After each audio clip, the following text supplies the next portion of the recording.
Voilà, chers amis de Congo Libre Expression, vous tous qui nous suivez, bien entendu, sur Internet, partout ailleurs dans le monde. Nous sommes ici à l'université, c'est la faculté Saint-Louis, en plein centre de Bruxelles, tout près de la place Roger, pour ceux qui connaissent Bruxelles.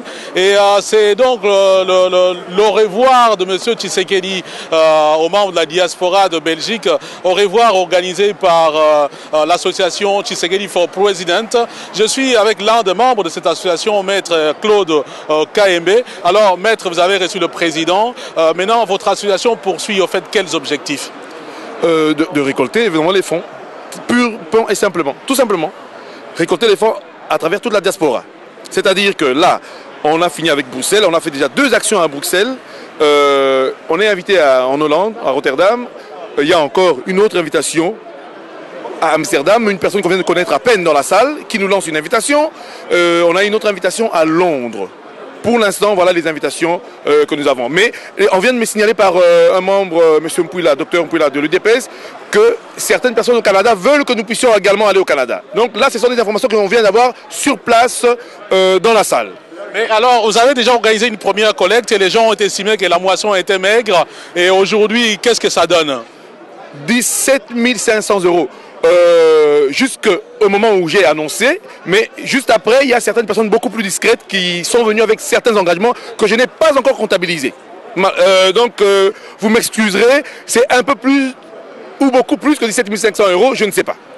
Voilà, 17 500 € aujourd'hui. Il y a eu déjà, je crois, 600 quelque chose la semaine passée. Eh bien, ça continue. Donc, on est dans le cadre de la récolte des fonds concernant la candidature de M.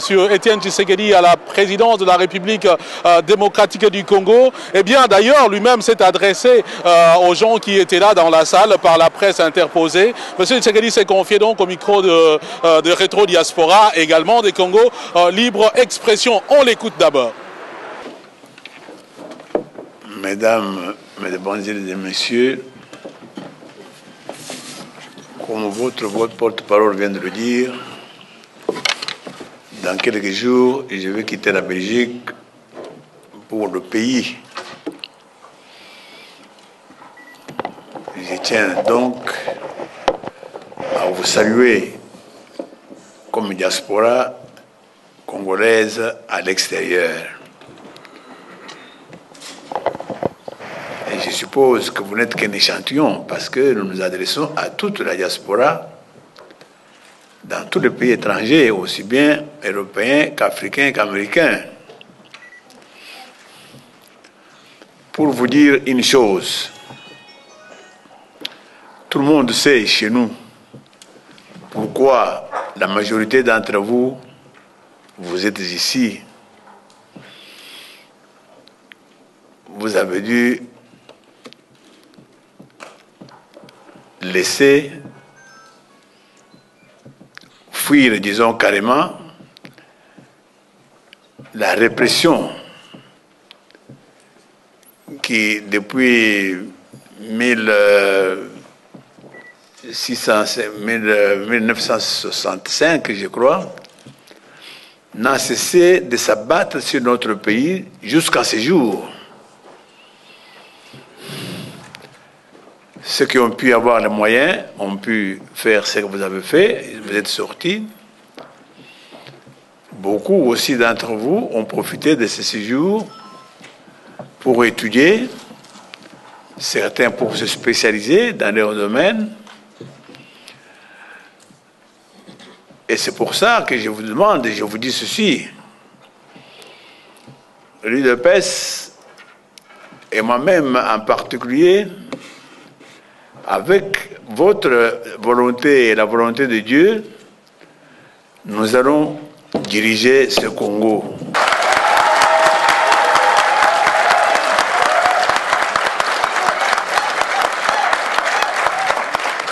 Je peux d'ores et déjà vous dire que la répression à ce moment-là aura pris fin. Les services qu'on appelle de sécurité n'auront rien à faire avec les citoyens. Même s'ils auront affaire aux citoyens, mais toute information qu'ils vont recueillir doit se faire dans toute discrétion, comme ça se fait même dans le pays où vous vivez, vous n'avez même pas à reconnaître qu'ils sont de sécurité. Parce que je sais que c'est la plus grande chose qui vous effraie, avec raison. Parce que c'est ces gens-là qui s'appelaient des formations, de sécurité, de renseignement, qui ont été les grands tortionnaires de tous les régimes qui se sont succédés dans notre pays. Donc vous serez le bienvenu, parce que quand vous apprenez que le pays est par terre, c'est à commencer par son administration. On dit que chez nous, c'est un non-État, effectivement, parce qu'il n'y a pas d'administration. Et cela fait qu'on aura un besoin de vous, besoin de tous les techniciens et dans tous les domaines.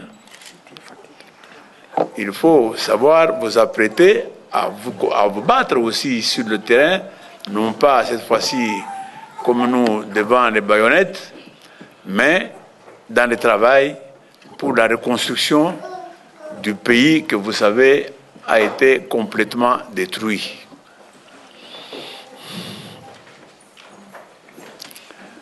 En attendant, ceux qui ont des moyens, parce que vous savez qu'avec cette destruction, les Congolais vivent par miracle. Donc, pour ceux qui ont quelques moyens à leur disposition, n'oubliez pas votre pays. Nous savons que vous n'avez pas oublié la famille, mais cette fois-ci, je vous demande de penser à la plus grande famille qui est le pays Congo. Et ça se fait dans les différentes cotisations, dans les différentes ONG ou je ne sais pas quel groupement, pourvu que ce geste parvienne au pays et puisse aider l'État congolais à reprendre ensemble le travail de reconstruction nationale. Parce que tout à l'heure, quand je vous ai dit que je veux diriger le Congo, c'est une manière de parler. Je ne peux pas diriger le Congo seul. C'est avec vous. C'est chaque Congolais qui devra, à sa manière, là où il est, faire ce qu'il peut pour que le pays aille de l'avant. C'est sa manière de construire le Congo. Nous savons toutes les critiques que nous faisons aux différents régimes qui sont là-bas. Eh bien, à ce moment-là, il nous sera donné de montrer que nous sommes plus capables que ces régimes-là de tout faire pour construire la nation. Nous comptons sur vous.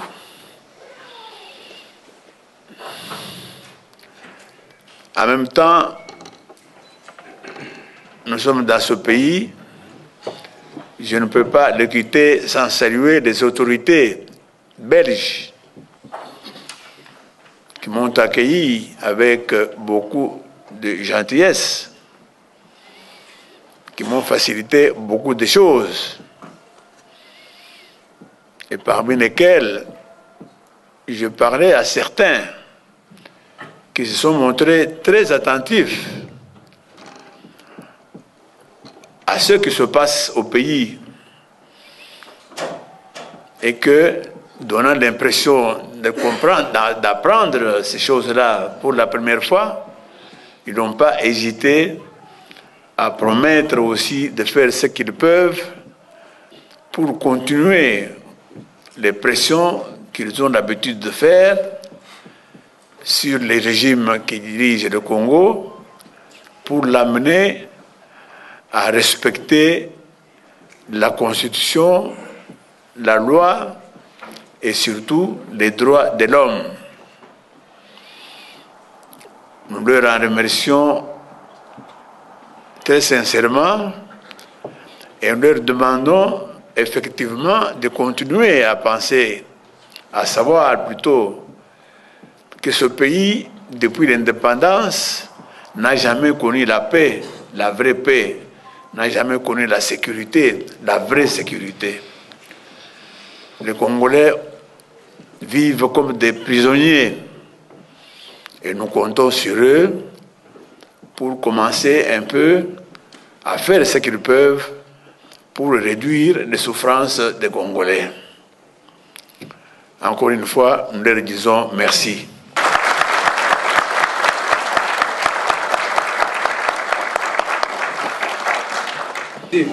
Mais, Monsieur le Président, on vient de récolter plus de 17 000 euros. Quelle est votre première réaction?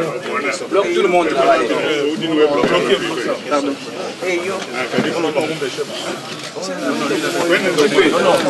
Mais ma première réaction, je viens de le dire, c'est un grand merci à tous pour cela.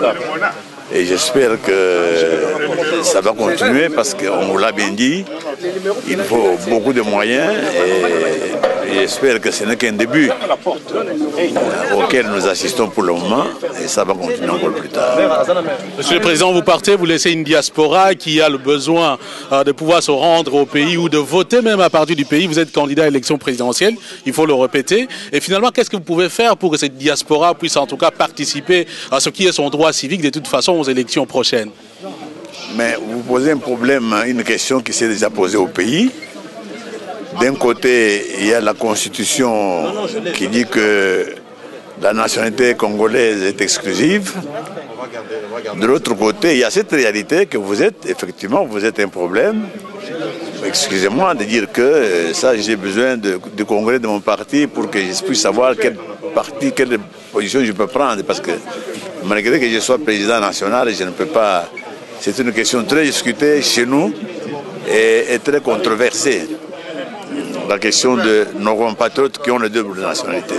Monsieur le Président, récemment, il y a Monseigneur Mosengo qui a été nommé cardinal par le pape Benoît XVI. On se souviendra que c'est quelqu'un que vous connaissez depuis la conférence nationale souveraine. C'est aussi l'homme de la troisième voie et ça vous rappelle certainement beaucoup de choses. Quelles pourraient être vos relations si jamais que vous êtes président de la République démocratique du Congo? Mais le meilleur possible. Dès que j'ai appris qu'il était nommé, j'ai lui téléphoné à Kinshasa et nous avons causé au téléphone. Donc mes sentiments, mes relations restent les meilleures avec lui. Et d'autres aussi se posent la question, Tshisekedi président, il se pose le problème de continuité de l'État avec les contrats chinois. Quelle sera la position de l'UDPS ou du président, du nouveau président? Mais les Chinois sont les investisseurs comme les autres. Tout ce qu'on leur demande, c'est de ne pas discriminer parmi les investisseurs. Le gouvernement qui est en place accorde beaucoup de privilèges aux Chinois et il n'accorde pas les mêmes privilèges aux autres investisseurs. C'est ça qui est ce que nous reprochons au gouvernement en place. Donc les Chinois sont des investisseurs, ils sont les bienvenus, mais tous les investisseurs doivent être traités de la même manière. Il ne faut pas qu'il y ait des privilégiés par rapport aux avantages qui sont accordés à ce moment-là.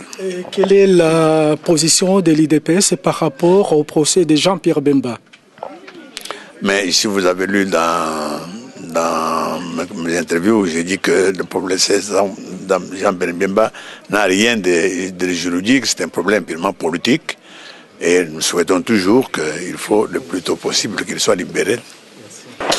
Voilà, c'était donc le message de monsieur Étienne Tshisekedi qui rentre à Kinshasa. Je me demande même si au moment où l'émission passe à Kinshasa, s'il n'est pas déjà à Kinshasa. Alors, maître, vous faites partie de la trésorerie, que je sache.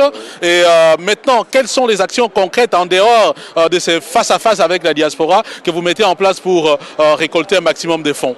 En fait, merci pour la parole, monsieur Fabien. Nous allons frapper fort. Au moment où je vous parle, nous allons frapper. Il y a des investisseurs qui sont vers nous, qui viennent vers nous. Non seulement des investisseurs, il y a certaines ambassades, même ceux qui sont au pouvoir, qui nous appellent pour contribuer, pour garder leurs anonymes. Donc il y a beaucoup d'actions prévues et dans l'avenir, ça sera chaud. Voilà, c'est bien dit, ça sera donc chaud et ce qui est dit est dit. À préciser, et ne vont pas voler dans la caisse de l'État. Ceux qui donnent, ils donnent avec leur volonté, à travers la sueur de leur front. Ils veulent amener M. Tshisekedi au sommet de l'État.